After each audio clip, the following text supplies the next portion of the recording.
বর্তমান রাজ্য সরকারের দৃষ্টিভঙ্গি স্বৈরতান্ত্রিক। ত্রিপুরায় নেই গণতান্ত্রিক পরিবেশ, এখানে মিলে না মিছিল সভার অনুমতি। রবিবার সাংবাদিক সম্মেলনে এই অভিযোগ করেন সারা ভারত কৃষক সভার রাজ্য পরিষদের সম্পাদক নারায়ণ কর। এদিন সংগঠনের সভা হয়। বৈঠক শেষে সাংবাদিক সম্মেলনে তিনি বলেন, দেশের কৃষকরা ফসলের ন্যায্য দাম পাচ্ছে না, কেটে নেওয়া হচ্ছে ভর্তুকি।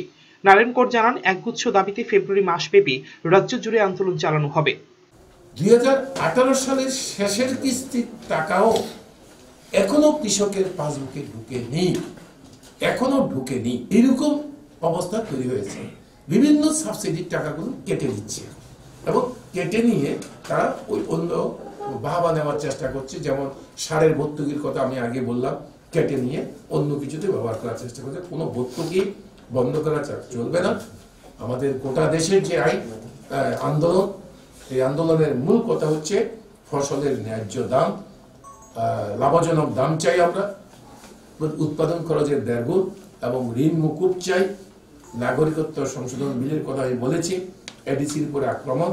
এই 6টা দাবির ভিত্তিতে আমরা আগামী গোটা ফেব্রুয়ারি মাস ব্যাপী আমরা আমাদের সাধ্যের মধ্যে আমরা চেষ্টা করব। আপনারা জানেন যে এখানে বিজেপি নেতৃত্বাধীন একটা সরকার চলছে। সেই সরকার একটা স্বৈরতান্ত্রিক দৃষ্টিভঙ্গি নিয়ে, যাতে গণতান্ত্রিক পরিবেশ কিছুই নেই। ত্রিপুরায় বিজেপি আইপিএফটি জোট সরকারের 11 মাসে পানীয় জলের নতুন কোনো কাজ হয়নি, সংস্কার করা হয়নি।